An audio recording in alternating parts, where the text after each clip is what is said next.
Ladies and gentlemen, we are coming in strong with the Jim Cornette in full force because this is the season finale of Shot of Nostalgia Smoky Mountain Wrestling 1994. I'm double fisting double cheeseburgers and making my way through the drive-thru. God damn it, I'm good old Mike Belcaster, and joining me are the two of the hottest hot tags in the business. God damn, live from No Sale Studios is the Tavern, ACEFIELD Retro, and I don't know how to follow that, but we also have my good friend over here at Mania. What's going on, y'all? It's the Kentucky Waterfall coming at you straight from Louisville. Damn, I cannot believe this is the finale, man. This is it's absolutely flown by. I'm just gonna say, Mike and Ace, thank you guys so much for inviting me on this season. I've had an absolute fucking blast, man. Going back in time through wrestling the way it used to be and the way we like it. And man, this is it's been awesome to have you on here. And this is not goodbye. It's see you later, because I think we're gonna get our agents together. We're gonna get in a room. We're gonna get you locked down for some episodes of Saturday Night's Main Event for next season, as you guys know. So, I mean, next week we're gonna be in the land of WWF, where we talked about 1998, but it's gonna be a whole different landscape in *85, man. When we first cover those Saturday Night's Main Event. And Belcaster, dude, thinking about the stretch that we had, 85 to 92, and then they take a little bit of break before 06 to 08. There's a lot of meat on the bone too. It will be interesting to cover the newsletters. As I mentioned, I got the physical copies of them because they don't exist in a digital fashion on the Wrestling Observer website. Doing a lot of research for this, and I'm super pumped to be doing another season that looks a little bit different. Yeah, no, absolutely. Sunday night or Saturday night main events is historic, man, and there's so much good content, and it's different content because it's on national television. It was above its time, man. So I'm super excited to go down that road again here at Shot of Nostalgia, man. So today in the finale, as Belcaster so beautifully said, this is our last episode of 1994 Smoky Mountain Wrestling. So as you guys can guess, we're covering December. All the action for the TV tapings, the newsletter in December, and the live events to keep you up to date on all the happenings in Smoky Mountain Wrestling. We have a couple of weeks of TV to review, and of course, that premiere event that happens over the course of 3 nights called Christmas Chaos from December 25th to December 27th. And as we referenced last week with Thanksgiving Thunder being a holiday show, and man, I can't imagine, you wake up on Christmas morning, Santa dropped all the toys down, under the tree. You wake up, and Colton, you're going to see some Smoky Mountain Wrestling action on Christmas Day, dude. I mean, man, a lot of families go to the movie theater on Christmas Day. Fuck, why not go down to the local bingo hall or the Civic Center and catch yourself some good old fashioned wrestling, baby? I mean, I would absolutely go to a wrestling show on Christmas Day. Sign me up. Hell yeah, man. And it's been, as we said, it's hard to quantify how fun this has been doing for the past 7 weeks, as we covered something that I think all of us didn't know what we were getting ourselves into as far as covering it, watching it. And I think as we've learned over the course of time, is wrestling more times than not repeats itself. And we can learn a lot from what happened here in the parameters of January through December of 1994 Smoky Mountain Wrestling, because, I think a lot of companies could draw a lot of fun things. I know we talked about it from 2 weeks ago. We had that Swerve Strickland, Nick Wayne program that they just dropped. And, that was pulled straight from Smoky Mountain Wrestling with the handheld cam. Felt like it was a little bit low budget, but on purpose, Belcaster. Yeah. Felt like, again, serendipity that we put that out in the universe, that Smoky Mountain Wrestling is being tapped in by wrestling fans. No, that's the beauty of pro wrestling, man, is something as pivotal as Smoky Mountain was back in 1994, seeing it translate all the way here in 2023. I mean, it's insanity, dude. And I love to see it. I always love to see shit like that. So without further ado, let's get into happy hour. Let's get our lips wet over here, get the buzz going, get the blood pumping, something like that, and find out what Dave Meltzer was saying in December of 1994.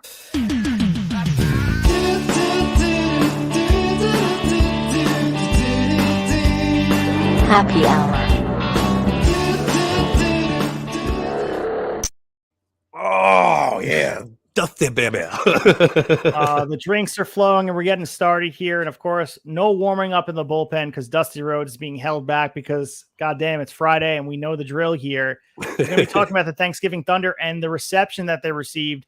And Meltzer calls it, quote, a big week at the gate, with Knoxville doing more than 1,500 fans on Thanksgiving night and nearly 15,000, while Paintsville, Kentucky did 950, Johnson City around 1,250, and Marietta, Georgia around 650. Meltzer talks about the results being pretty much copy and paste from the night before. The Gangsters beating Rock and Roll Express all 4 nights due to interference from D'Lo Brown and New Jack using all the foreign objects. But all accounts, Colton, we talk about attendance and live gates here for Smoky Mountain Wrestling. We got to keep it within reason and perspective about where they're at. But all things considered, this was a really, really top-notch night for a company that was kind of, I wouldn't say dwindling, but they were struggling a bit. Oh, most definitely, man. I mean, we saw the crowds come down in the fall for sure. They had some really low houses in towns that they'd done really well earlier in the year at. So it's really nice to see them, hit Knoxville, hit Johnson City, hit Marietta, and pull, good numbers in all 4 nights and across 3 towns, man. It definitely was the shot of adrenaline this promotion was needing, and it couldn't have come at a better time. So we referenced last week at length talking about Abdullah the Butcher, false advertisement, all that stuff, and they replaced him with Bob Orton Jr. The ending of the match, of course, had Cornette having to kiss Armstrong's feet, and they made the stipulation that they couldn't feud again.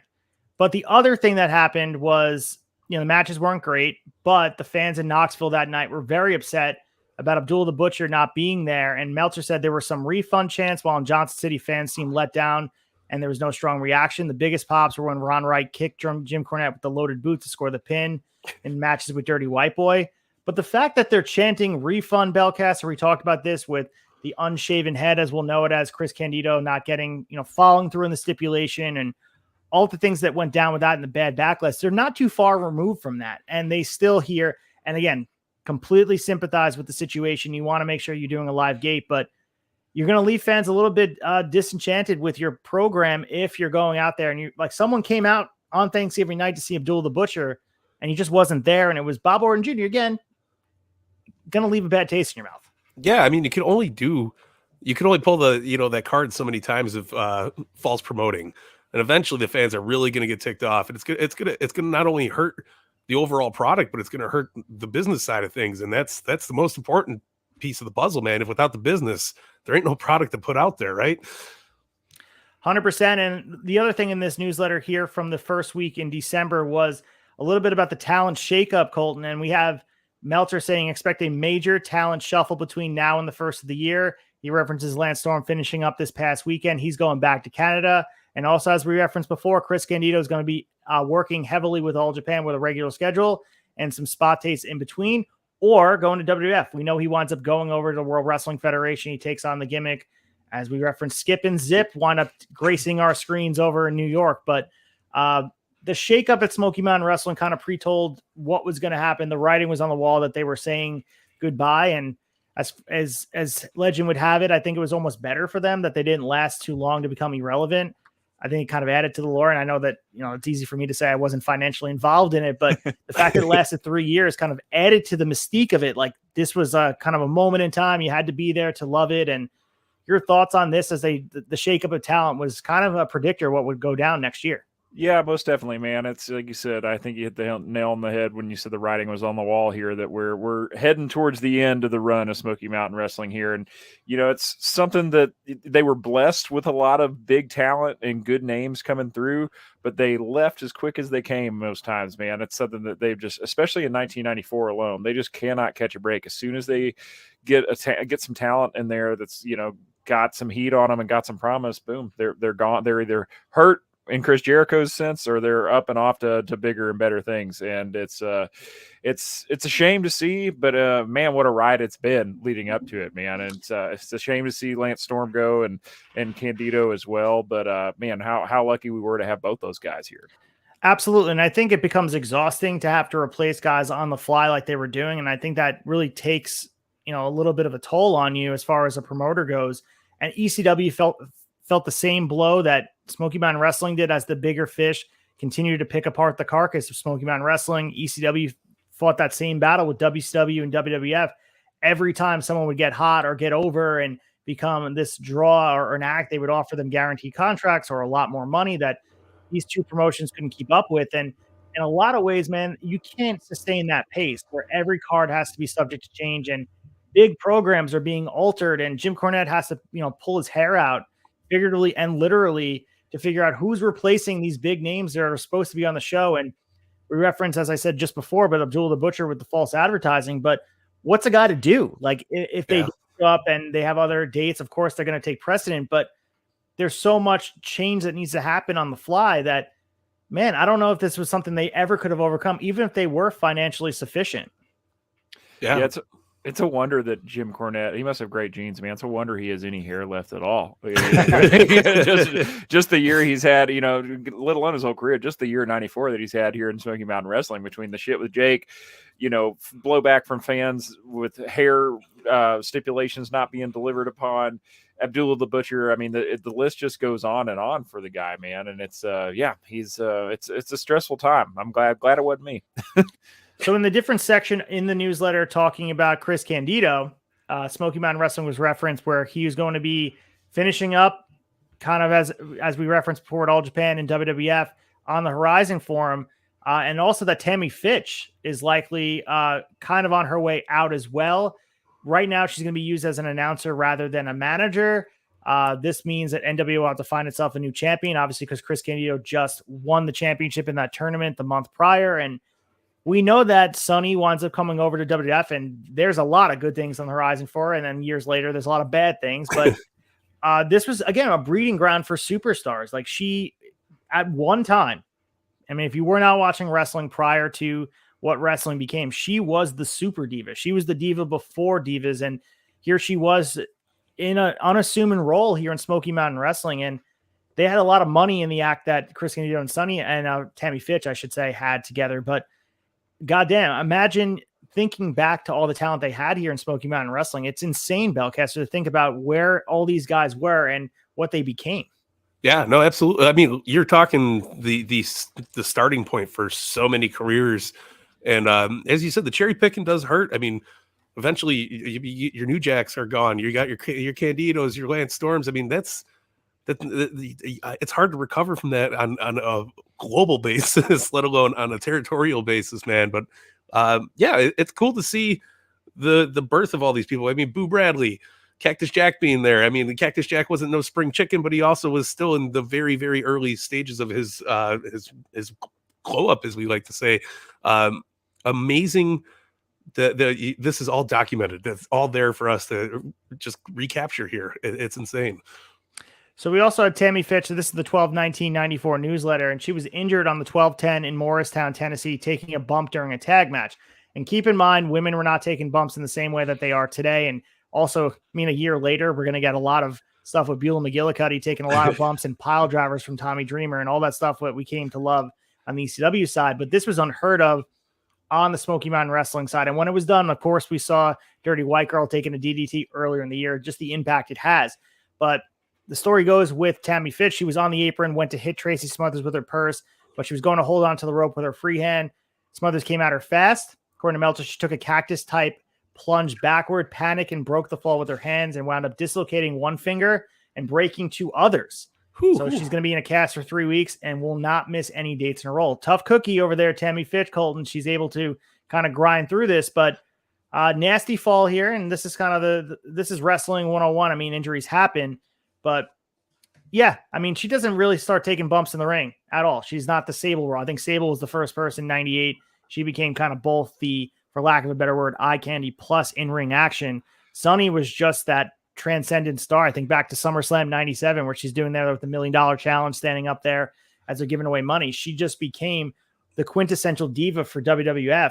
And here she was here taking bumps off the apron with Tracy Smothers coming at her with a purse and stuff, all like that. So good stuff. Yeah, it's she's come a long way from being the first lady of Smoky Mountain Wrestling. By the time she makes her way to WWF, but she didn't. It's a wonder. It's not a wonder to me that she did get hurt, because she has, compared to Dirty White Girl, she's really avoided a lot of time in between the actual ropes. You see it's not uncommon for us to see Dirty White Girl to jump on Brian Lee's back. You don't see Tammy pulling that, man. So, I'm glad she didn't get hurt worse, but you can't keep the first lady down, man. She's going to put the cast on. She's right back on TV. So we also had an advertised weekend show from 12/19. Brian Lee and Lance Storm were advertised for it against Chris Candido and Boo Bradley.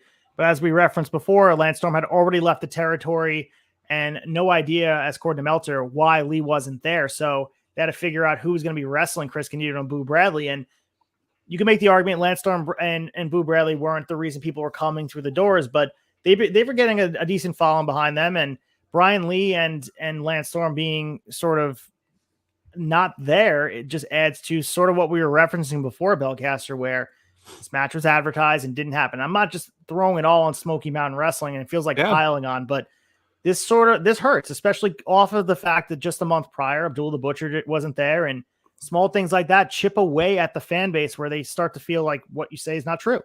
Yeah, no, false advertising and hard booking has kind of been the downfall here for Smoky Mountain, honestly. And I don't know how much more as a fan I would take of it, and I don't know how much more of the as the fans in Tennessee took of it. It's crazy to see, but really, really definitely hurts the overall image for the company. The other thing I thought this was very interesting, especially, and you can't tell me otherwise, that Cactus didn't get an influence for this, for the future Mankind character. We had on TV that weekend to build the Bradley turn. They did a video showing Candido and Fitch keeping Bradley living in the garage, and get this, curled up next to the boiler. Tammy Fitch told Bradley she was taking his cat, but if he hurts Cactus over Christmas, he'll get the cat back. If he doesn't, they are throwing the cat off the bridge into the river. So Belcaster, all right, man. This is the Mankind character, like, right? Yeah. This is the, I'm not saying he went to WWF Creative and said this, but maybe he was given a little bit of free reign and said, like, what happens if we elicit sympathy by having him in the boiler room? Like, this right here is a one-off segment that just, Boo Bradley's trying to be turned into this uber babyface. But man, I was looking at this, I'm like, this is the Mankind character. Now, as you're reading it, as you're talking about it, like, I'm picturing Mick Foley just curled up in the dark room, petting the rats. He took it and made it. He put his own spin on it, obviously. But I feel like this is definitely a Mick Foley-esque creation, and I love it. I thought Balls Mahoney, of all people, linked up into the Mick Foley thing is something I was not on my bingo card for this year. It's really, really awesome to see, because I'm such a big Balls Mahoney fan that this is like the best of my favorite two worlds going together. It's badass, man. So in the last of the newsletter, and there's not much to talk about for Smoky Mountain Wrestling in the final week of December, but there is this letter, as I referenced before, from a guy named Sandy Krebs, who is the former editor of the Wrestling Main Event magazine. And he is from Brooklyn, New York. So shout out to Brooklyn. And he is talking about the state of wrestling. And we talk about it today being in a really good spot. It's not quite the attitude area, but it's definitely thriving in a way where people say wrestling is probably in the best spot or the healthiest it's ever been. I don't think there's an argument about that. But at the time in 94, we referenced last week about how much wrestling was struggling in the mainstream. And this letter, I thought, quantified it. It's a very long letter, so I'm not going to read the whole thing, but there's some snippets I want to pull out of here. And this is Sandy's words, not Meltzer's, and he'll have a rebuttal about what's going on. And Sandy says the state of wrestling is not good. The WWF is the self-proclaimed world's most popular promotion. However, it's at its lowest level ever. Attendance is bad. TV ratings are falling, and the talent level, which was once enough to fill 3 shows nightly, is barely enough to fill 1 show 4 nights a week. Pro wrestling should be for people of all ages, but WWF Sports Entertainment appeals to those under the age of the IQ and age of 12. The WWF marketing people are having a tough time marketing their sports entertainment, and they can't market it to sports fans because of their own admission it isn't a sport. They can't market it as entertainment because it is 80% of the people who have gone to house shows over the past 5 years they have lost can attest to. It's not very entertaining. So we'll talk a little bit more and further about this, but and this again, his opinion, and this is what's going on. And I think there's been a little bit of a rejuvenation on people's behalf about the new generation, about what goes on, and maybe nostalgia blinds people about what was going on in 94, 95. But I mean, Belcaster, start with this about how you feel about the state of wrestling in 94 being at a low point, WWF leading the charge. And usually they're the market leader, even back in 94. If they're doing poorly and everybody else is kind of following suit, I think wrestling's in a really bad spot.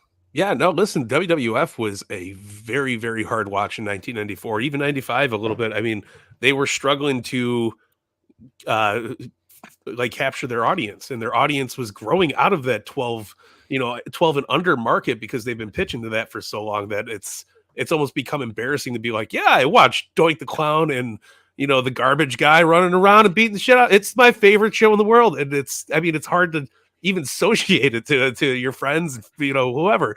But I think the fact that we're covering 1994 Smoky Mountain Wrestling tells all about how bad WWF was in 1994. And listen, it's very, very true.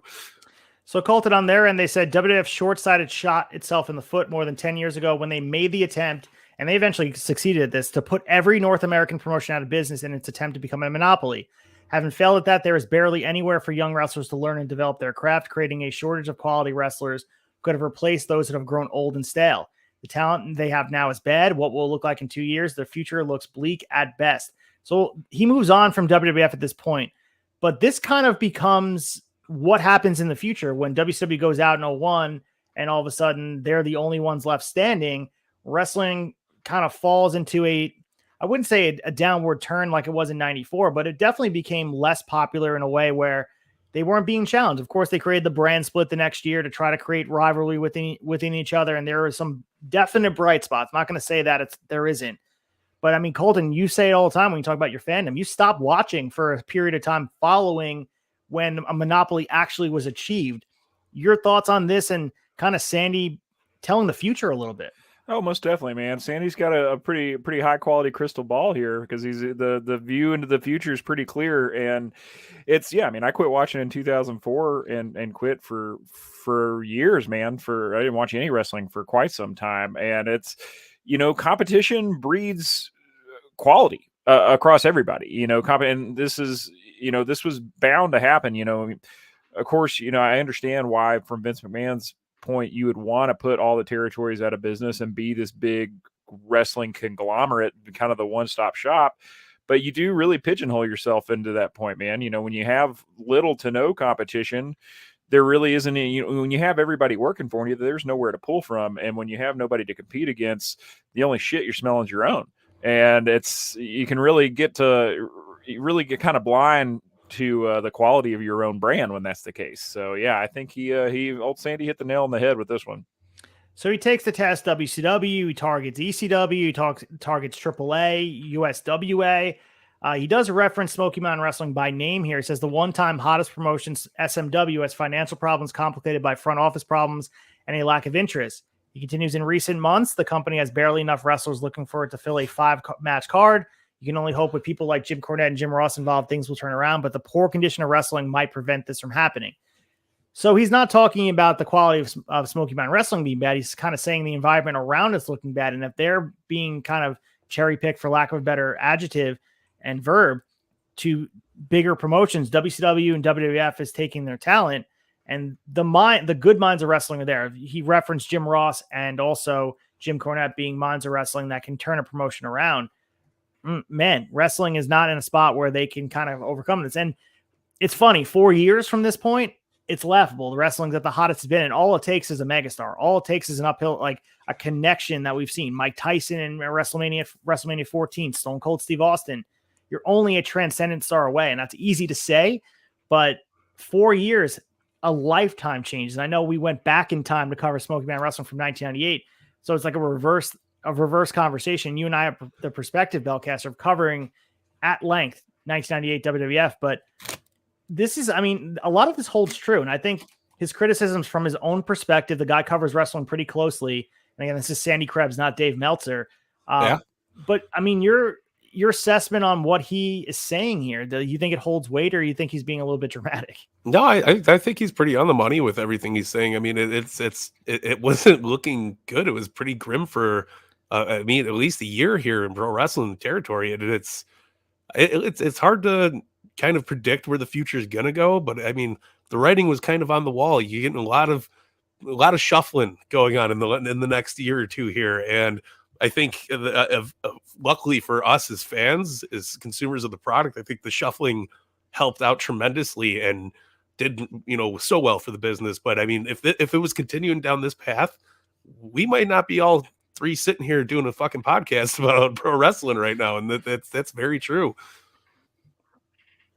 So Dave Meltzer does respond to Krebs, and I thought what Dave said is so beautiful because it's so true. And I think the perspective taking of wrestling fans in a lot of ways can be reactionary. We know it from the Turnbuckle Tavern. Instagram follows at Turnbuckle Tavern. Some of the reactions on our videos and reels wind up having people being like, this is the worst thing that's ever happened in wrestling. Wrestling's in a spot where it's never been good. And so many people just react so strongly in such an immediate fashion. But I love what Meltzer said here, and I'm going to read it at length because I think it deserves to be read. He says, while the signs for the long-term future of this version of pro wrestling don't look great today when it comes to the U.S. and probably Mexico as well, there's an inherent lure when it comes to people wanting to see either combat or simulated combat involving colorful personalities. He continues, someone with a new concept will hit it at the right time and the business will undergo a resurgence. Most likely the idea of trying to recreate the past will be what most promoters try to reverse the trend and fail at doing. He continues, while Japan has declined from its 1993 peak, to call it a disaster waiting to happen sounds almost alarmist, and I don't see any signs of that happening because Japanese wrestling is embedded in the culture too deeply as an acceptable sport-like deal. While it has its cycles, it is in cyclical fad business that pro wrestling in the US and Mexico, where it has these high peaks and dead periods. It's more like an established sport, which may ride a crest during a period where it has several charismatic superstars, but even when it's down, it really isn't down that much. For example, baseball and football have had years when ratings and even attendance has been down in this country. But even during those periods, the businesses could never be characterized in the throes of life-threatening disasters, and it always rebounds, and the revenues continually grow. I thought this was so beautifully said because it's perspective taking. And I think a lot of times everyone's so reactionary and everybody wants to kind of say the sky is falling, and it's hard to see the forest through the trees. It really is. And I understand that. And Dave Meltzer has the benefit of hindsight and covering wrestling. So whenever someone's looking at wrestling at large and not liking thigh slapping or the high spots or the lack of story or dream match booking, Colton, we all have to sit back and look and say, wrestling is one of those things that cycles through, and there's something for everybody at the buffet line. But even when things are at its worst, it's always going to peak back up. Wrestling's survived every version of that cycle thus far. Yeah. Peaks and valleys, baby. That's what pro wrestling is all about. And, Dave being the eternal optimist here, I thought it was a good response.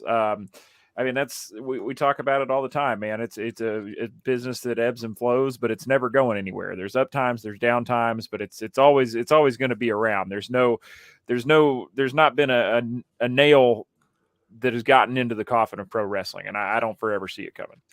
If the steroid scandal didn't kill it in the early 90s, if the Chris Benoit stuff in 07 didn't crush it, honestly, wrestling is going nowhere. I mean, the Owen Hart thing speaks volumes. Owen Hart passed away live on TV on pay-per-view, and wrestling kept on chugging along. And it's pro wrestling. It's one of those, it's a genre that, especially nowadays, in my opinion, it's reached a height that even Dave Meltzer probably couldn't have intended that it would have ever reached. I honestly think in 1994, if you would have told somebody that wrestling would be at the spot it is with two promotions thriving at the top, and the independent scene, which is something that people don't really talk about, is thriving beyond belief, creating future stars and a hub for pro wrestling. The younger wrestlers are better than ever. The match quality is better than ever.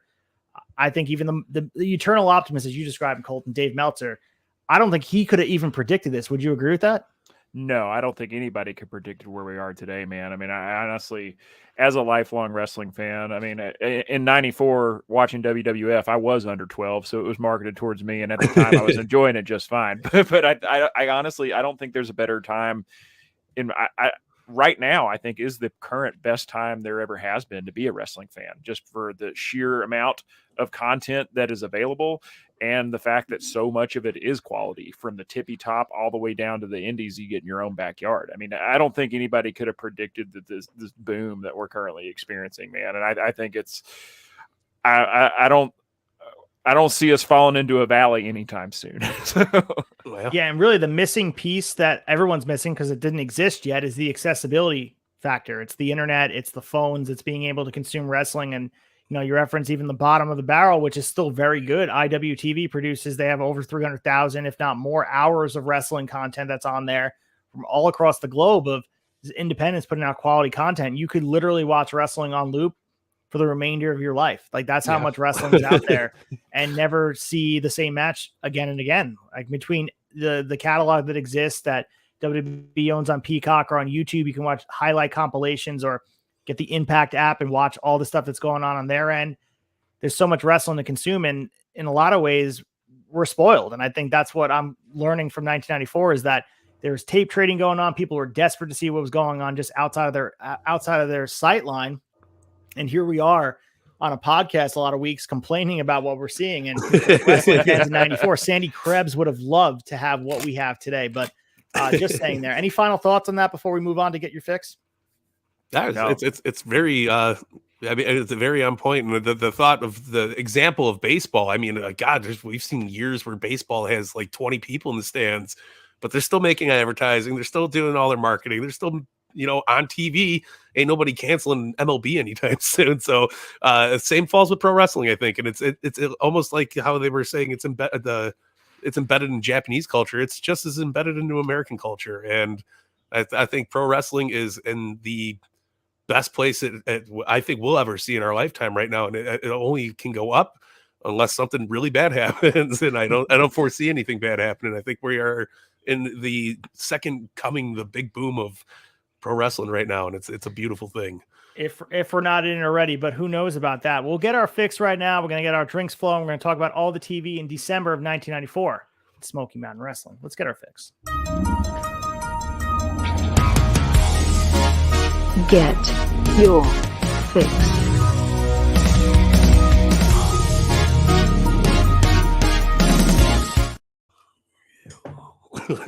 All right, Hulk Hogan leading us in with getting our fix. And of course, we're going to start with the first week in December, Smoky Mountain Wrestling TV from 12/3/1994 from Oakwood, Virginia.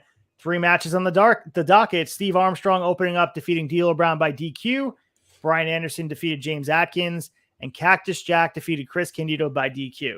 So 2 DQ finishes out of 3. Not a great optic, but what caught my eye about this show, specifically Belcaster, was kind of a dream match. Cactus Jack and Chris Candido going at it, and little did they know both guys would go on to do much bigger and better things down the line. But seeing them here in a Smoky Mountain Wrestling ring, pretty cool. Yeah, it's iconic. It really is. It's so crazy to even think about. Like it happened way before when barely anybody was watching, but it's insane, man. So the opening of the show had Bob Armstrong and Smoky Mountain Wrestling heavyweight champion Dirty White Boy being interviewed, and they're really doing a good job of trying to hype up that Christmas Chaos tour that they're having. They're saying the tickets are $6 in Knoxville, and it's going to be promoted as a fan appreciation night. They want to pay homage to all the fans that have stayed loyal to Smoky Mountain Wrestling. And Bob Armstrong says that an agent came to him about a wrestler wanting to come in and challenge for the title, but won't come in until he knows he gets a title match. White Boy says he has no problem signing an open contract and defending the title against this mystery opponent. So this is a way to go about things. Abdul the Butcher was supposed to come in town and wrestle Bob Armstrong, but if you have a mystery opponent, as we've seen AEW do this, where they have a mystery person coming in, you can't false advertise, Colton. If you don't advertise who it is, people can get their hopes up, but they never said it was going to be this person. And I think at this point, it's probably the way to go, right? With Smoky Mountain being unreliable with who they can get in. We probably should have done this right after Jake bailed on us, man. So this would have been the move to go instead of just slugging us through 4 months of Bruiser Bedlam. But man, I tell you what, this is great. I wish we'd done this months ago, because the speculation of who it's going to be among the fans hypes it up even more. I mean, I love a mystery opponent. So we move on to this Jim Cornette sitting at a table with Rock and Roll Express, this segment here, which I thought was really well done. And essentially, Jim Cornette's trying to convince Rock and Roll Express that in order to get your tag team championship back from the Gangsters, you have to kind of go down to their level and get back to the domination, because right now, you guys are not able to step outside your morals, almost like Batman. You're like Joker saying you kind of have to, break your one rule. And that is, something Batman won't do, because he's stuck in, I'm going to do things my way. And Rock and Roll is similar to that. But contrary to what people believe would have happened, Morton says they were thinking about complimenting, Cornette for being a cheater. And then they accept him as a manager and says if Cornette turns on them, they will make sure Cornette ends up 6 feet under the ground. But I think they're both approaching it, Belcaster, from the same spot, where Cornette understands he sees an opportunity, because Bruiser Bedlam just left him.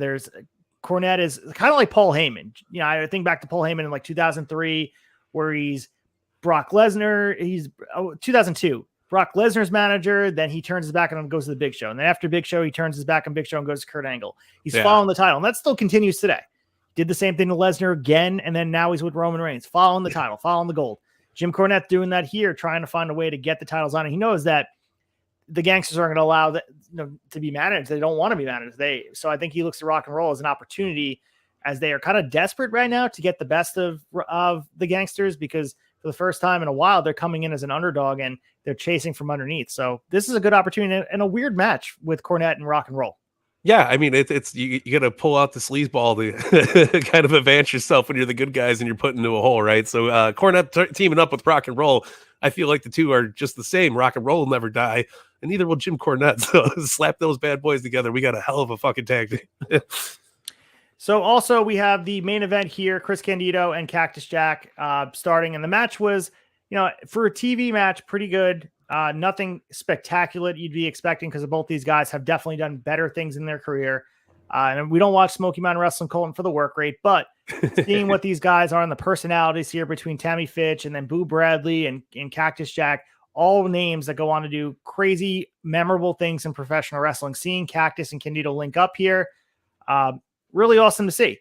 And Candido connecting with a top rope Hurricane Rana thanks to Tammy distracting Cactus was marvelous. And I know Cactus had less miles on that body, but seeing him come off the top rope from the Hurricane Rana was, awesome to see. But I thought this match was pretty good. And, Brian Lee getting involved at the end, making the save, and Boo Bradley, some good stuff here. Yeah, man. Killer storytelling in this match for sure. And this has been, with the crew they've got involved here, has been some of the best storytelling they've done the entire year, even with the Boo Bradley gimmick. It's just, just shows how good they are at doing what they do. And, it's awesome. Also cool to see Cactus and Candido go one-on-one. We've seen them go up against each other in tag matches up at this point. I'm pretty sure, this is the first time we've seen them go one-on-one. So, like I said, we don't watch it for the work rate, but this is one of the better work rate main events we saw all year, I thought. So in a rebuttal to that Rock and Roll Express Jim Cornette segment, we had the Gangsters being interviewed regarding Jim Cornette. New Jack gets on the mic and he says that Cornette must be drunk to think the Gangsters would need him to manage them. Jack then continues that they're going to beat up Rock and Roll, and this is the last chance for the Express to get the titles back because we're done with you guys. We beat you 4 straight times at the Thanksgiving shows. You guys have had enough. And Jim Ross kind of looks at them and says, "If the Gangsters, do you guys have a deal with Jim Cornette under the table? Is there something going on? Because it doesn't make any sense that they would be teaming with that he'd be managing Rock and Roll." And Jack looks at him and suggests that their Express need to watch their back because you never know what could happen. So dropping that hint, at least a thought that maybe Jim Cornette was behind all of this, like the puppeteer with the strings behind the scenes. Again, this is the money feud, Colton. Like, this is what Smoky Mountain Wrestling has been kind of driven on for the past 5-6 months. It's the Gangsters, Rock and Roll Express, rinse, repeat. This is what people are coming through the door to see. Yeah, Jim Ross asking the hard-hitting questions here, man. I love that shit. It's great. January of 1994, I never would have guessed Jim Cornette teaming up with the Rock and Roll Express at any point in time. But yeah, it just shows how bad he wants to get rid of these guys. But it's also similar to when we have situations where you just know that there's nefarious reasons behind it. And with the history with the Heavenly Bodies and the Rock and Roll and Jim Cornette always playing a role in that, wrestling fans, similar, you can make the argument that we're all predicting and logic says MJF is going to turn on Adam Cole. And, what happens when it doesn't? Like, sometimes wrestling is best served to leave you unpredictable and making the other things happen. Maybe Rock and Roll is going to be with Jim Cornette. And that's the best part about these wrestling fans, is that every month they come out to a show and things somehow turn out differently and they have to kind of follow the storyline, which is kind of cool. Yeah. So we go over to Smoky Mountain Wrestling from Oakwood, Virginia, 12/10. This is taped on the same night. 4 matches, main evented by the tag team titles on the line. Scott and Steve Armstrong getting a shot at the titles. The Armstrongs were not enough to get it done. The Gangsters get the win. We'll talk about that match in a second. Brian Lee defeated the Nightmare to win the vacant SMW Beat the Champ TV Championship. So Brian Lee now our TV champion. George South defeated Bruiser Bedlam by reverse decision. And Tracy Smothers defeated Anthony Michaels by DQ.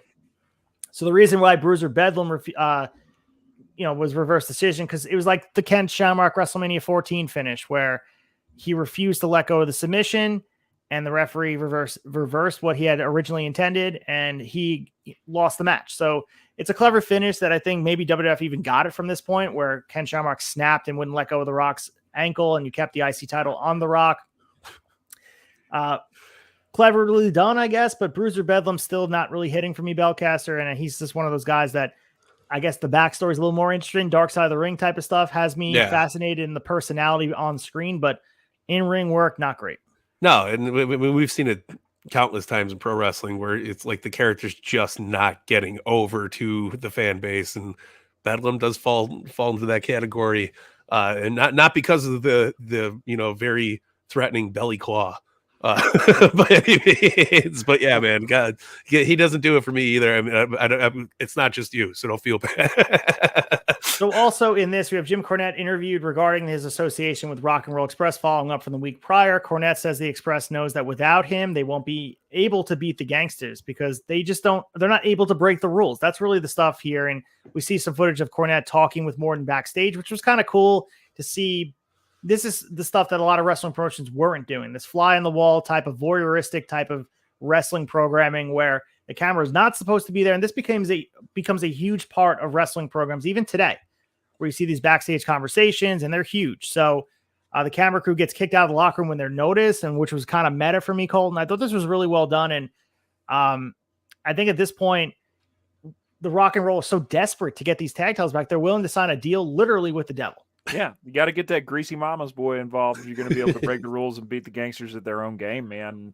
Yeah, I love this segment as well, man. I thought, I've hit on it multiple times. Backstage segments is always some of my favorite part of wrestling, and I'm loving the resurgence we're seeing it in today's wrestling with moving some folks around, backstage people leaving some promotions, going to work for bigger ones, and I'm liking the impact that we're seeing there. But yeah, this was great, man. I love the hidden camera element and them rushing the production crew out of there. I thought it made you really feel like you were seeing something you weren't supposed to see. So we also have a follow-up on Chris Candido and Tammy Fitch and Boo Bradley and the stuff going on, him being mistreated. They're making it clear he doesn't sleep outside in the snow anymore. Now he sleeps in the boiler room at their apartment complex. So things are much better for Boo Bradley. Tammy says, in order to get more love from us, you got to eliminate Cactus Jack from SMW, or by the way, Boots is being tossed into the river and your cat's no longer going to be alive. Tammy takes the cat away from Bradley and says he doesn't get the cat back until Boo gets the job done. So we're going to get more Cactus Jack following up with this, but I don't know. I mean, the stuff with this, it feels stupid, but you can't help but sympathize with Boo Bradley, Belcaster. Like everyone's had a cat, and Colton, you're a cat guy. So am I. I'm a cat guy. I mean, goddamn, like you don't touch my cat, bro. Like I'll do whatever it takes to get him back. Absolutely. You can't fuck with somebody's fuzzball, man. You know, that is shout out to Mayhem, shout out to Don. Hell yeah, that is a line you don't fucking cross, man. I love this. I absolutely love this. This is we talked about it a little bit in '98 where I was like, Mick Foley's the sympathetic character now, and Vince is really like they're both really pushing it, and I feel like Chris Candido and Tammy are really pushing that. They're like, yeah, no, he's a piece of shit. We're gonna miss, like, you go sleep in the boiler room. Like, no, we did good things. We brought him in from outside, and we're not bad people. It's perfect. And then, you know, great Boo Bradley just going along with the flow, like, don't hurt my cat. It's very Mick Foley, very Vince McMahon. I love it, every fucking bit of it. So we see a little bit of an edge from Cactus Jack in the next promo here, where he is definitely a little bit more peeved at Chris Candido, and Cactus notes that Candido came close to defeating him, and that Candido, you're not the punk from New Jersey anymore, but I've made a career by ruining lives and destroying souls, not saving them. I know who I am. And then very similar to, again, we saw Triple H and Mick Foley feuding all those years, 2000. He taps into that level where he's going to make Candido pay for mistreating Boo Bradley. And you see that edge, like something turns in his eyes, Colton, that there's that killer in Cactus where just like that, snap of the fingers, he can turn into it. And we haven't gotten to see a lot of that side of him in Smoky Mountain yet. So this was really a real treat, man. It's just, we get to see the full range of Mick Foley just in this cup of coffee that he's here in Smoky Mountain Wrestling. And I love it. So our final segment is the tag team champions, the Gangsters, interview to close the show. New Jack says they will win by any means necessary, even if that means they have to cheat. And Jack pretty much says that no matter what happens, we've beaten up Rock and Roll Express every month in every county. No matter where you go, we come out on top. And now the Jim Cornette thing, where Rock and Roll believes that it's going to be an advantage for them, actually is a disadvantage, because now it's almost like the wolf is inside the chicken coop right now. Like you let him in. And now at this point, even if he's not with the Gangsters, you can make the argument that no matter what, Jim Cornette always has this vendetta against them because he's a heavenly body guy. Like, that's the thing. And they've always hated each other. And even New Jack knows that. So we'll see how it plays out. It's the only thing interesting going on as far as like those two things, Boo Bradley, Cactus Jack, Chris Candido, and then the tag team title picture is really carrying the load. But Smoky Mountain Wrestling, top of the card, is kind of ho-hum right now, Colton. Yeah, for sure, man. Not much to report on as far as the big belt goes. So we move over to 12/17/94 from Princeton, West Virginia. Home of the Two Bad Chads. I'm sure they're near Princeton, right? They got to be, right? That's got to be close. So we have 4 matches on the docket. Main evented by Cactus Jack and Boo Bradley in a double count out, which was kind of cool to see. Tag titles on the line. The Gangsters defeated Brian Logan and Steve Skyfire. Steve Skyfire getting title shots all over the place. I haven't seen this guy get one win. World title match. Rankings be damned. He just hops into the title matches. And, the formidable team of Brian Logan and Steve Skyfire, maybe they stood a chance against the Gangsters, but nah. We also have the TV championship. Brian Lee defeated Inferno #1 to retain the championship. And in our opening match, Tracy Smothers defeated the Nightmare. So a couple things here. I guess let's go to the rock and roll interview in the middle of the show where they're talking about the match with the Gangsters coming up. And then Jim Ross is so good at asking questions. Even back then, you really see that he's able to add the severity into the moment. He tells them that he thinks they're making a big mistake aligning themselves with Jim Cornette. Ricky Morton says it's the only way to get over is to combat fire with fire. And that's what Cornette is for them. Jim Ross looks at them and says that, how many times did Jim Cornette screw you over? And how many times have he attacked you, hit you with the tennis racket? And Morton suggests that, maybe we need to rethink it. But at this point, we're desperate because we can't get a win over the Gangsters. And I don't know, Belcast, I think there's a lot to be said here because a lot of times we see the naivety in characters where they don't see it and it's too obvious and whatever. It's clear Morton and Gibson know that Jim Cornette's not good for them. And they know that's the option here. It's lifting up the veil, making it real because the characters have this dynamic nature of they understand the history of wrestling. They're not going to fall for his tricks, but the desperation in their voice, you can't emphasize that enough. Yeah, no, and that's I was saying in the last episode how great of a talker Ricky Morton is. I mean, he's selling the shit out of this, and you're like, all right, but it even goes back. I mean, the last episode of Smoky Mountain, and New Jack's like, you guys better watch your fucking back, man. Like, when New Jack's saying it. And the rock and roll is just this is very likened to like Paul Bearer Kane storytelling. Like we have to have this monster with us, or else we're not going to succeed here. And it's got that vibe to it. I love it, man. I think it's really cool to have rock and roll kind of utilizing Cornette's scumbaggery to fit their bill to win those damn belts back. So in our main event here, we have an all-out brawl between Cactus Jack and Boo Bradley that's been building up for weeks and weeks, and the focal point is Boots the Cat. It really is. The whole match where they're going back and forth. And I think the emphasis was also on making Boo Bradley look like he's on Cactus's level, which I thought they did a good job. And of course, the finish makes it feel that way as well. But we see the ending, Tammy Fitch getting in the apron with the cat in the bag.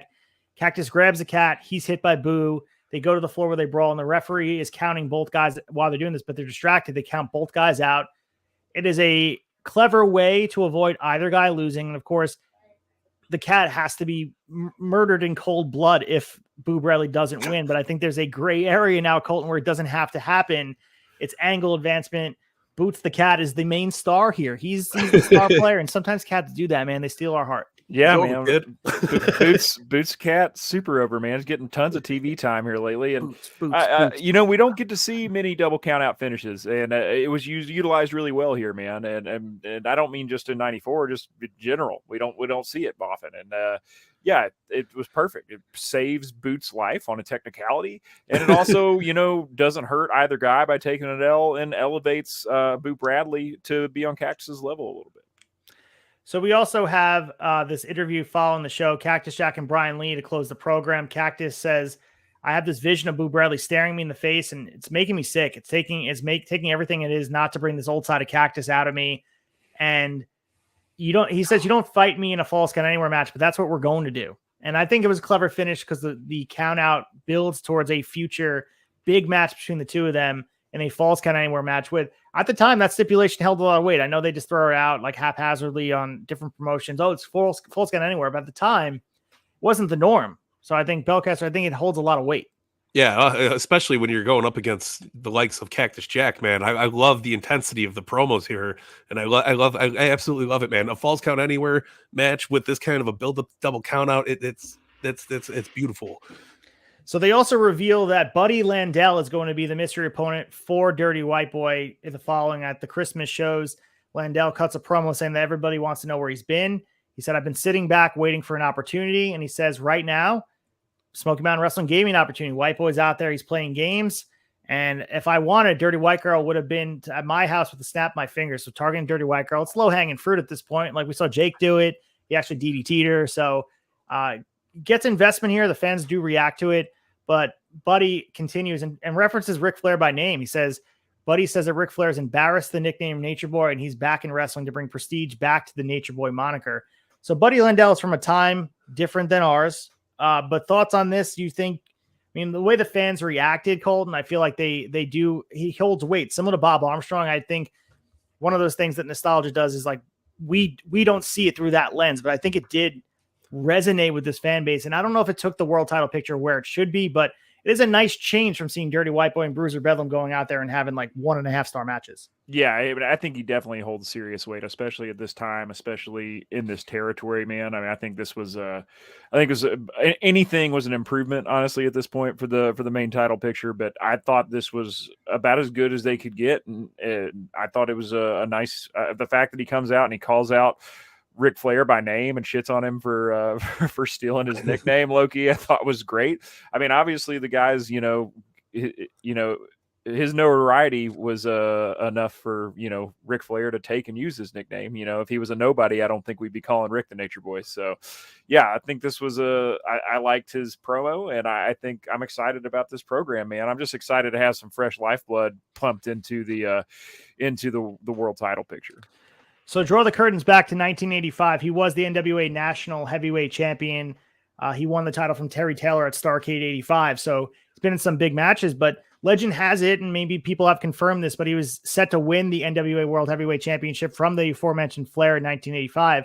And right before it happened, he had a falling out with management with Jim Crockett Promotions, and he left the company, and he dropped the national title to Dusty Rhodes, and never really was kind of the same with NWA again. So kind of missed that moment in the sun, and still a big star. I mean, you look at his wrestling career, I mean, wrestling big names, guys that have been synonymous with future. I mean, a lot of these guys that we're referencing, but Dusty Rhodes and Ric Flair, they have the machine behind them. I don't think Buddy Landell ever had that machine behind him. And similar to the stars we talked about at Night of the Legends, if he had the machine behind him with the legends that have come before him, I think he would have held a lot more weight for us as we're watching this, Colton. Yeah, 100%.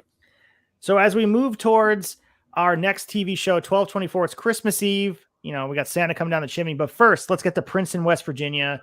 For our Smoky Mountain Wrestling TV, you're putting out cookies and milk for Santa Claus, and Smoky Mountain Wrestling fizzling on your TV, adjusting the antenna.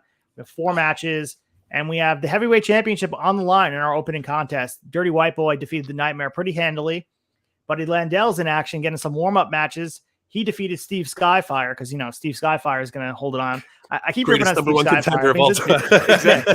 This dude is I cannot believe that the amount of opportunities this guy has. And I don't know, maybe there's something to be said about maybe fans watching on a casual basis be like, oh, this guy looks good because he looks like a pro wrestler. Yeah. He looks like a guy who should be out there winning championships. We just know we see him. I don't think he's won a match. I really don't. Correct me if I'm wrong. But I don't think so. Not in 1994, he is not. Yeah. We also have the TV championship on the line. Brian Lee defeated D'Lo Brown to retain the title. And the Rock and Roll Express defeated the Mask Infernos in a warm-up match for the Gangsters as well. So following that opening match against the Nightmare, which again, the Nightmare, former TV champion, but a guy named Ted Allen playing the Nightmare character. The heavyweight champion Dirty White Boy was interviewed, and he's saying, targeting Buddy Landell from the jump. And he said, you made 2 mistakes. The first was attacking me, and the second was mentioning my wife, Dirty White Girl. And he said, White Boy, he says, I rule K-Town and not Landell. White Boy wants Buddy to stomp his teeth out. And White Boy's going to grab Landell by the throat until your eyes pop out. So 2 things on Colton. I mean, speak to this right here. K-Town, is that a nickname that is thrown around loosely over in your stomping grounds? I'm guessing that's what they call Knoxville, but this is the first I've ever heard of it. Oh, okay. Knoxville is still a pretty good drive for me, but I mean, I've spent some time in Knoxville. I've been to the Civic Coliseum for a show more than one time. I've never heard it called K-Town until just now. And we get a Buddy Landell interview following his match with Steve Skyfire, not even out of breath. And he says, Landell says that White Boy pays rent to Knoxville while he owns Knoxville. Buddy says he's going to kick White Boy's teeth in, and Buddy could have taken White Boy out last week, but I did that because I'm just saving it for Knoxville. I'm an old school wrestler, dude. I do when people are paying in a big match to see it. So I kind of like the heat behind this, Belcaster. I mean, maybe we're just like kind of been a little bit, I don't know, the state of the world title picture has left a lot to be desired, but this is a little bit of buzz as we kind of say goodbye to 1994. They're going out with a bang.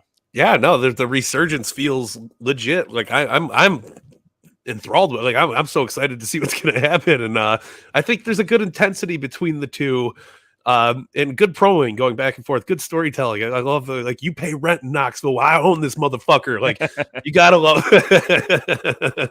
So we also obviously had the Rock and Roll Express involved in the match, but we had some shenanigans as they build up towards this Christmas Chaos Tour, the 3 nights. And we get a lot of stuff going on where the Gangsters trying to attack Rock and Roll following the match, but Jim Cornette gets involved, toss them the tennis rackets. They all clean house. The fans are popping as Cornette got a few shots in on the Gangsters, and crowd's excited to see maybe Cornette's not such a bad guy after all. And we get a promo after Jim Cornette and Rock and Roll next to each other. They're interviewed to close the program. Ricky Morton says this will never happen again, but Jim Cornette by their sides with tennis rackets.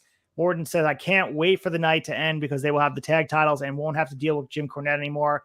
Cornette looks at them, says, I'm going to make sure that you guys walk away with the titles. And Cornette holds the Smoky Mountain Wrestling Tag Team titles and says they are real gold that they want.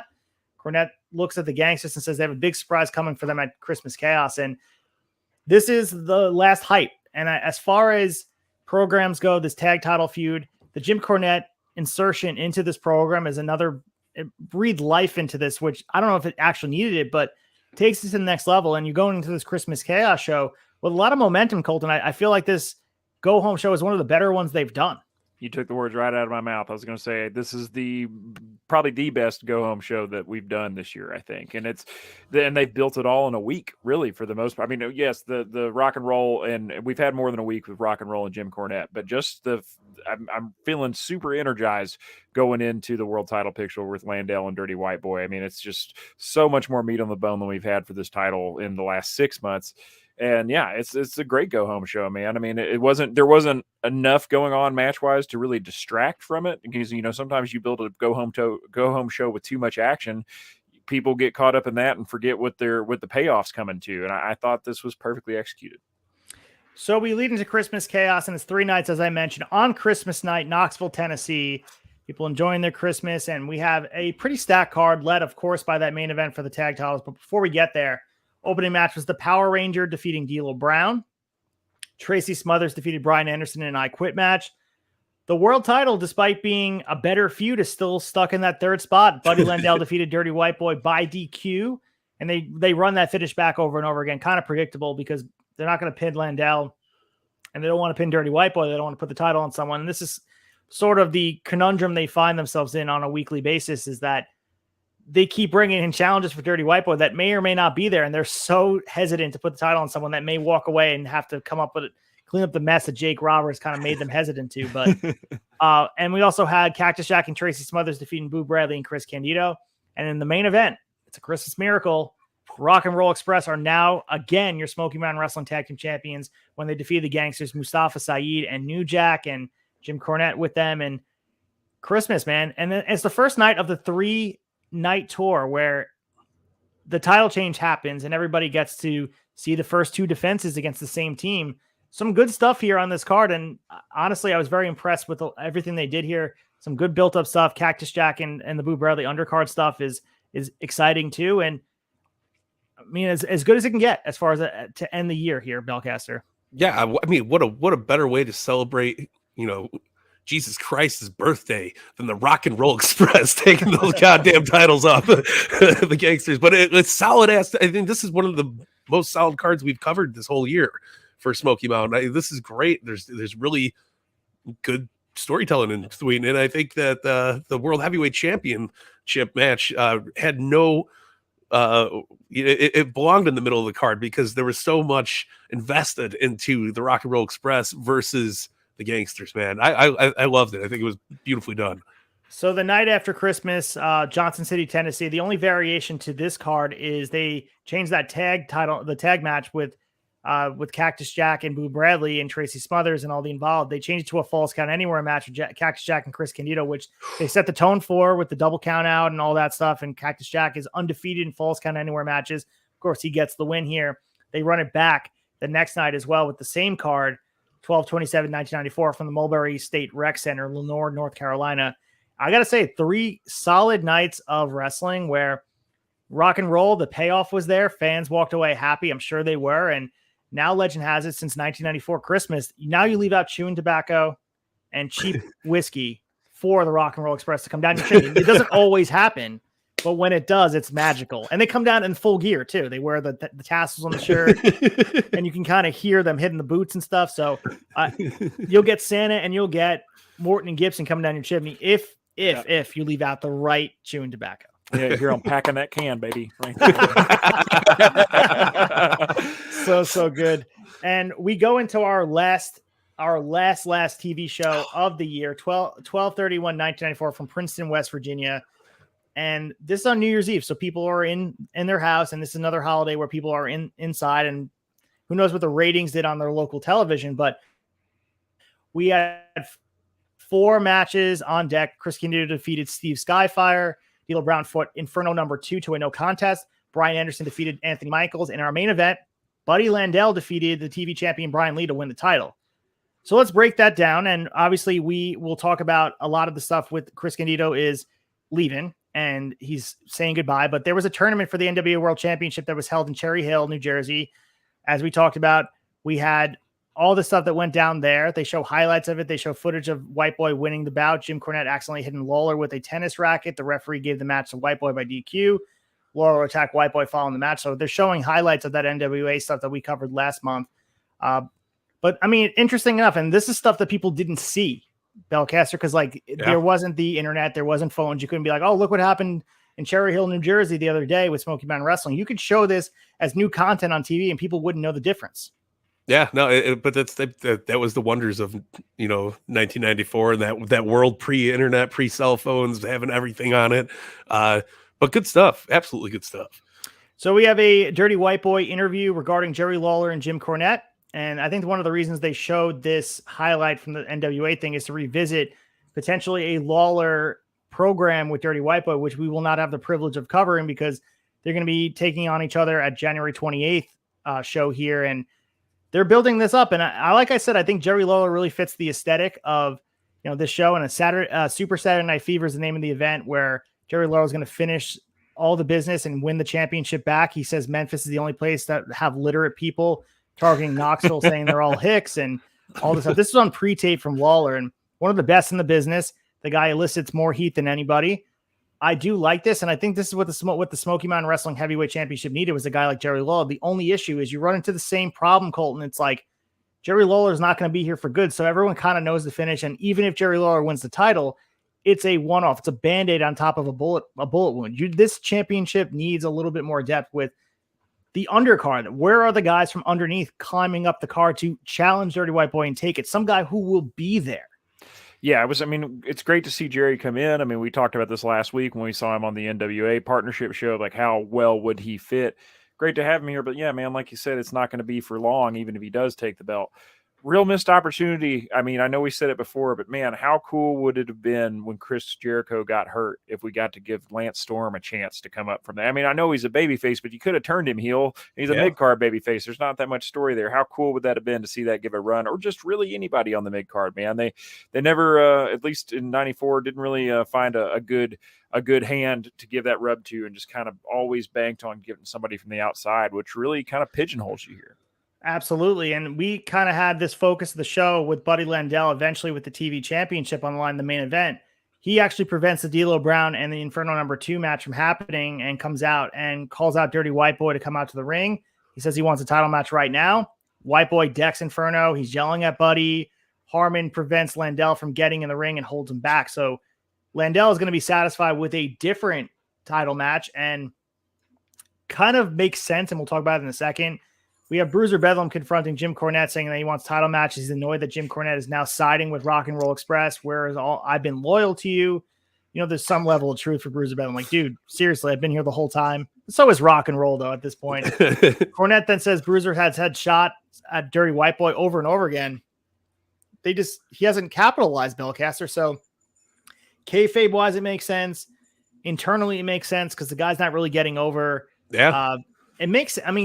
The Cornette and the Rock and Roll unlikely pairing to me has a lot more legs than having Cornette, as the Too Bad Chad say on the flagship, trotting Bruiser Bedlam out there.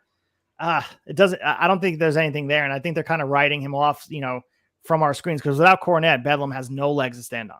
No, absolutely. I mean, he's barely had any legs to stand on with Cornette. I mean, so the truth is out there. But Cornette and Rock and Roll Express, better enemies but best friends right now. They're kicking ass, and I think it's a good thing to have. But Bruiser Bedlam has nothing. I'm happy to see him written off TV. I would get him out of here. So in our main event for the TV championship, we have, I mean, it's a match between Brian Lee and Buddy Landell. And Brian Lee, as we know, he's heading over to greener pastures, and they're kind of writing him off.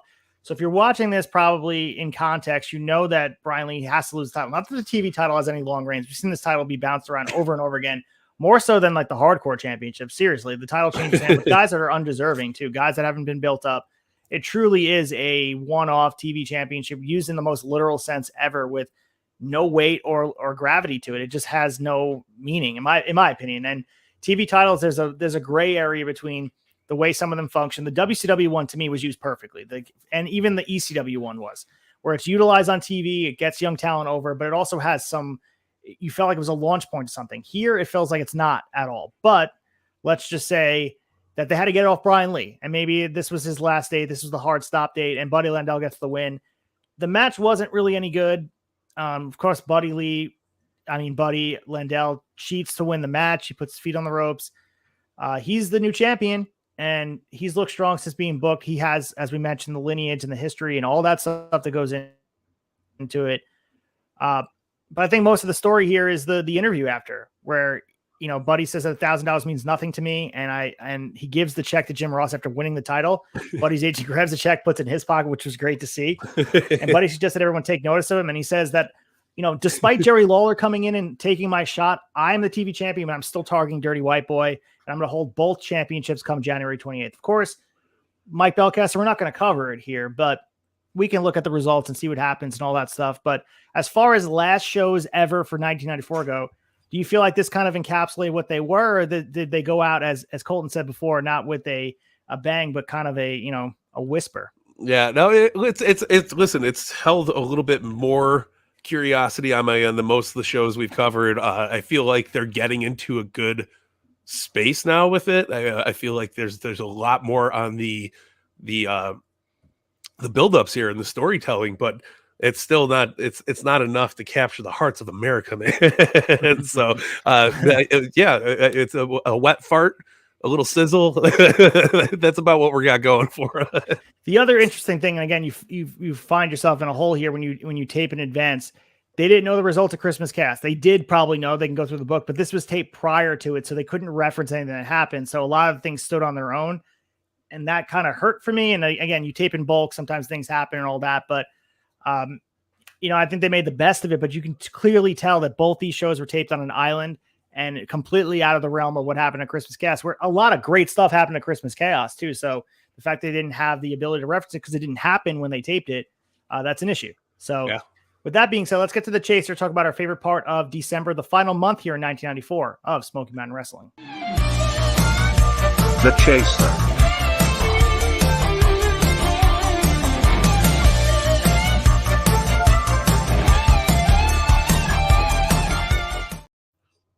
All right, you guys know the drill here on Shot and Nostalgia. Every week we're going to pick our favorite part of the shows we covered, or segments, matches, whatever it may be. Mike Belcaster, let's start with you this week. What was your favorite match or segment to pull away from? Remember, this is our finale here.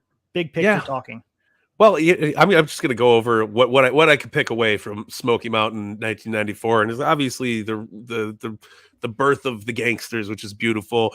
We had Rock and Roll Express with Jim Cornette, that beautiful storytelling with that. But my whole Shot of Nostalgia 1994 Smoky Mountain Wrestling Award has to go to the Boo Bradley, Cactus Jack, the whole thing. I mean, it really set the waypoint for all of mankind, and pun intended, man.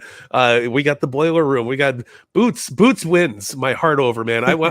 We need Boots in the Wrestling Hall of Fame someday, because goddamn it, carried this fucking story this at the end of the year here. But yeah, Cactus Jack being his sadistic self towards the end, it really played out well. Again, Boo Bradley, I'm sympathetic towards him. I feel bad. I want Boots and him to be reunited, and it feels so good, Daddy. But yeah, I mean, the overall takeaways, Smoky Mountain was pivotal to the likes of all these careers of Chris Candido, New Jack, Balls Mahoney, Cactus Jack, even Mick Foley going into it. There's so many big takeaways from this year, and yeah, I couldn't be happier than a pig in shit to be covering it, man. It was great. Colton, on your end, I mean, as far as big picture goes, I mean, you probably pick what you like from this month, but I mean, take the same approach as Belcaster as far as looking at it from the lens of we covered the full 12 months.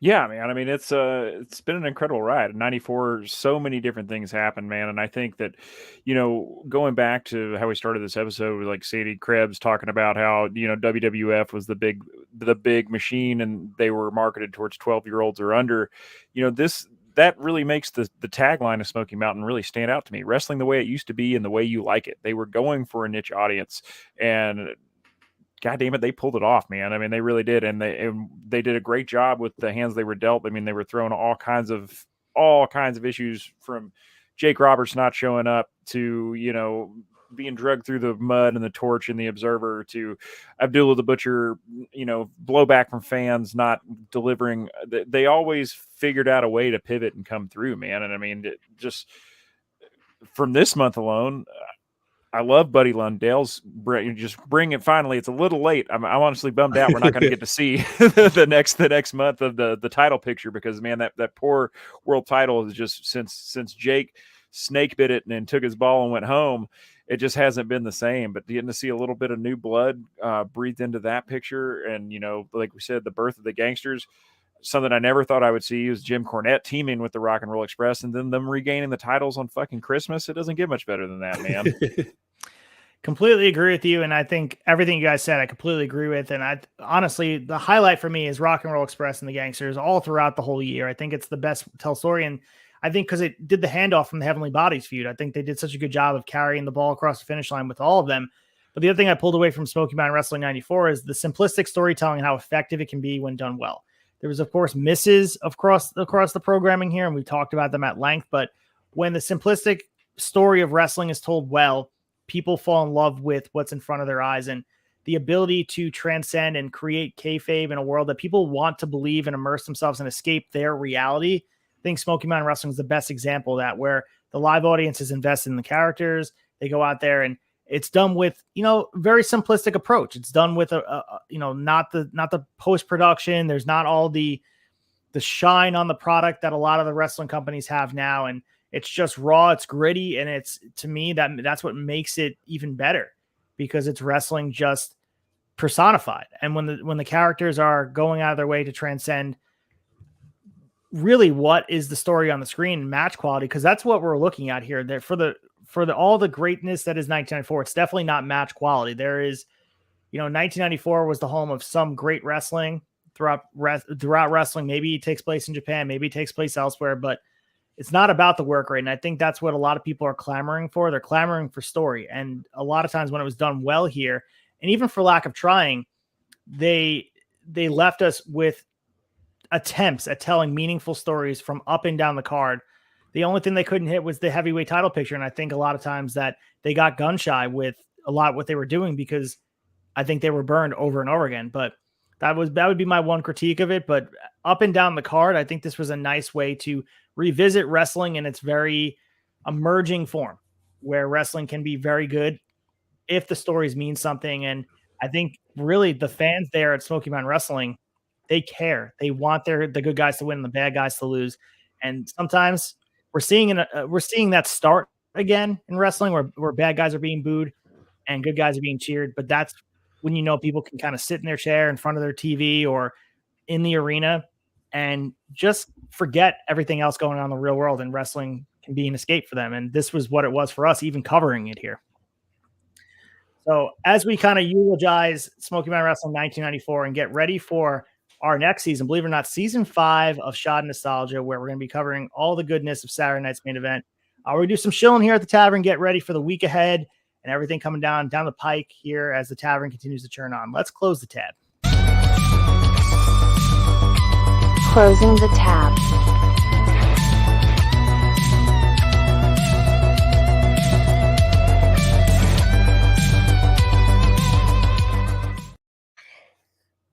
All right, as the lights are coming on the bar, we're paying that very lengthy bill that the bartender just dropped down, and who's fighting over who's paying it, whose card's going down. We're playing card roulette. Next week's show is episode 1 of season 5, 8/25/23, covering 2 episodes of Saturday night's main event. The first one being on May 11th, 1985, headlined by Hogan and Bob Orton for the WWF Championship from Long Island, New York, even before the young Stephen Acefield was even a thought in my parents' eyes. And Saturday night's main event, too. 10/5/1985, headlined by Hulk Hogan and Nikolai Volkov in a flag match for the WWF World Heavyweight Championship from East Rutherford, New Jersey. As we said, we're going to be covering 2 Saturday night's main events episodes at length. Who knows what the format's going to look like? We're going to cover the newsletter, of course. I got the physical copies right here. They are sitting here, getting ready to be poured through. And we're going to do all the research and get there. And the interesting part is that we only have 2 shows to cover. We've been mashing things together with months and months of content. We're going to be able to focus on the hours of programming, which is about 49 minutes and change for each of those shows because it was accounting for commercials. I'm really looking forward to the show this season. But Belcaster, give us what's going on your end, Fig Night, the whole world, everything that's getting as we are approaching what is the biggest show in the world. Yeah, my goodness. So we'll scrape through the toys first because that's secondary at this point. We got a lot going on, but Fig Night every Tuesday, same place, same time at theturnbuckletavern.com. That's where you can find all of our good stuff. But make sure you're tuning in. We are late breaking news with all the figure stuff. We usually got some great people, God. We got content creators. We got figure community people. We got the people that make the damn sausage for you. We got the people behind the scenes in wrestling. So yeah, please join us for that. But my goodness, the wrap up is going to be huge. AEW is on the flight to having the biggest wrestling show of all time. And I couldn't be happier to be covering it. God knows All Out's going to be insane afterwards. I just, there's so much happening with pro wrestling right now. I'm happy to be here. And Colton, as we, we're doing Brace for Impact, but obviously we talked about peaks and valleys of wrestling, but I guess speak to how consistent the Impact products has been throughout the month of August for us. Oh yeah, man. The month of August it's been constant peaks. Impact's the most consistent product in professional wrestling. I've said it 100 times. I'll say it 100 more. And man, yeah, I mean, it's just in two days. This Sunday, man, we've got the Multiverse United 2 show with for Whom the Bell Tolls with New Japan Pro Wrestling. This is going to be an insane week going forward for wrestling between Impact, between AEW. It's just it's a damn good time to be a wrestler. But yeah, join us for Brace for Impact Thursdays 10:10 YouTube, Friday on Apple and Spotify. theturnbuckletavern.com. And it's hard to say goodbye to this beautiful overlay that Chad did so good at making, but wait till you guys see what he did for Saturday night's main event. We say goodbye to the wood paneling. We say hello to the retro 1985 style Saturday night's main event. I can't wait for you guys to check it out. But Belcaster, lead us out with one last Cornette little impression we got going on here. Got a good one. Hold on. I'm leaving that bullshit with Casey O'Connor all the way in the past, and I'm moving on to go piss on that rat in Vince Russo's fucking grave. I've got my goddamn chickens hatched. We're getting ready to roll. Thank you. Fuck you. Goodbye.